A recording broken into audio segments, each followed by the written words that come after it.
ngo isezerano ry'umwana w'umuntu ngo rirangirana n'iminsi ya muntu.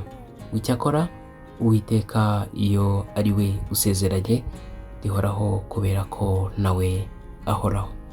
Ni inkuru ibabaje cyane, ni inkuru y'incamugongo iri gukomeza gushengura imitima y'abantu bagiye batandukanye. Munsi w'ejo hashize ubwo ni kuwa mbere ku itariki ya 10 n'ebyiri z'ukwezi kwa mbere 2026 nibwo hamenyekanye inkuru y'urupfu rwa Isabelle ko yitabye Imana. Ni urupfu rwatunguye abantu bagiye batandukanye, cyane ko Isabelle atararwaye, nta ndwara n'imwe yari arwaye nk'uko amakuru abivuga. Rero nibyo tugiye kuza tugarukaho muri iyi nkuru, ariko nimuhumure, umugeni arasinziriye yicaye iburyo bwa se, ariko kandi Imana izahanagura amarira ku maso yabo, kandi urupfu cyangwa gutaka cyangwa kuribwa cyangwa umuborogo ntibizongera kubaho ukundi, kubera ko ibya mbere bishize. Abantu benshi bari gukomeza kugenda bibaza bati yisigiye abana bari bakiri bato, abana bazarerwa nande? Mbese ni byinshi. Isabelle akaba yaranatuye mu karere ka Rubavu hariya i Gisenyi nk'uko amakuru atugeraho, akaba ari naho yaratuye.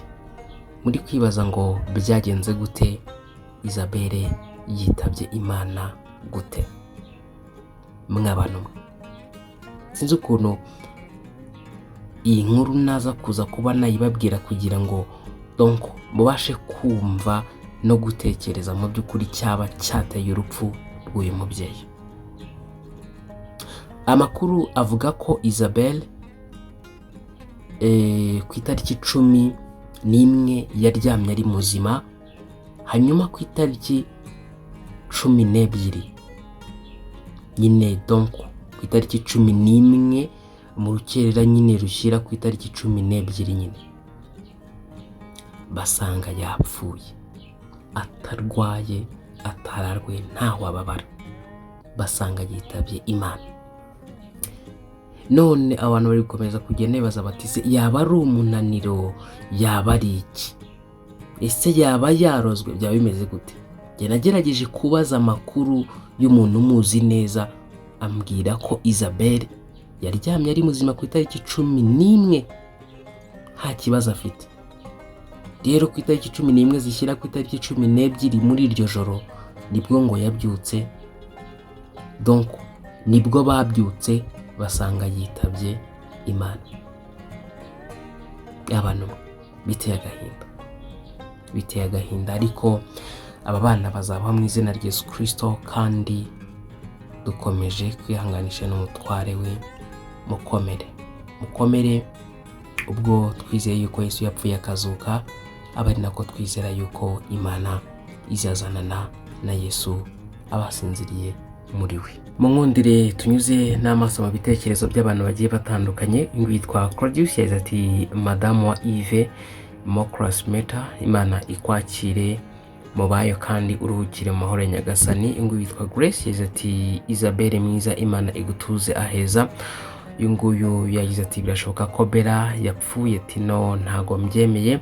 Nguyu yagize ati mbega agahinda. Nguyu yagize ati kwihangana biranze pe, nubwo namuzi ariko ahari uyu mwaka nimperuka, kuko sinabara abantu bamaze kugenda muri uku kwezi pe. Nguyu yitwa Paul Mother of 5 yagize ati Mana nyirijuru, ntawakubaza ngo kuki, kuko uri rurema ukora ibyo ushaka. Rest in peace beautiful lady. Nguyu yagize ati yazize iki? Nguyu yitwa Fille yagize ati pole sana kubura inshuti. Nguyu yitwa Kezi yagize ati yari inshuti ya bose ariko nta kundi, gusa iyi si ibaga nta kinya, nanjye ndababaye pe. Nguyu yitwa Janvier yagize ati pole sana, mwihangane cyane. Nguyu yagize ati Imana ikwakire mu bayo nshuti yanjye. Nguyu yitwa Uwinema yagize ati rurema utange ituze ahe, rurema utanga ituze ahe abasigaye gutuza no gukomera nubwo bitoroshye. Witwa Ange yagize ati ariko koko umuntu yavuga iki akareka iki? Isabelle wacu mwiza, uru rupfu rurakwibye, ugiye kare, Mana utange ihumure. Uyu nguyu yitwa Bucura Hope yagize ati yego, ndabona ubutumwa yafatanije. Uyu nguyu yagize ati mwihangane kubura uwanyu witwa Bella. Uyu nguyu yitwa Diane yagize ati Bella yishwe n'iki? Uyu nguyu yagize ati yo mbega agahinda ko kwisigira abana. Uyu nguyu yitwa Sonia yagize ati yo abana be disi. Uyu nguyu yagize ati abasigaye mukomere. Uyu nguyu yagize ati yazize iki? Uyu nguyu yitwa Teta yagize ati nge ndi kwiyumvira aka karirimbo. Uyu nguyu yagize ati mukomere. Uyu nguyu yagize ati birababaje kandi biteye agahinda. Uyu nguyu yagize ati yego wasi. Uyu nguyu yitwa Eric yagize ati Imana imwakire mu bayo kandi rest in peace. Uyu nguyu yitwa Claudine yagize ati ariko Mana wihitiramo pe. Uyu nguyu yitwa Asumuta yagize ati mukomere pe. Uyu nguyu yitwa Irere yagize ati Imana imwakire wayo kandi ikomeza abasigaye. Uyu nguyu yagize ati mwihangane mu bihe bigoye. None se yazize iki ko mbona yari akiri muto? Uyu nguyu yagize ati ese ubu yazize iki koko? Uyu nguyu yitwa Rwibutso. Uyu nguyu yagize ati Imana imwakire mu bayo. Uyu nguyu yagize ati be strong. Ni rimwe na rimwe ubushake bwa Nyagasani burasharira, akomeze kuruhukira amahoro kandi abana asize bazaba mu izina rya Yesu Kristo. Uyu nguyu yagize ati Imana imwakire mu bayo. Uyu nguyu yitwa Rachel yagize ati nukuri mwihangane pe. Uyu nguyu yagize ati Mana we. Uyu nguyu yitwa Josiane yagize ati rest in peace. Uyu nguyu yagize ati mukomeze kwihangana. Uyu nguyu yagize ati sorry. Uyu nguyu yagize ati yo pole. Uyu nguyu yagize ati mukomere kandi abasigaye mwihangane. Uyu nguyu yitwa Chantal yagize ati Jesus. Uyu nguyu yagize ati nukuri turababaye ariko ihangane ukomere. Uyu nguyu yitwa Ikirezi Beris yagize ati Imana imwakire mu bayo.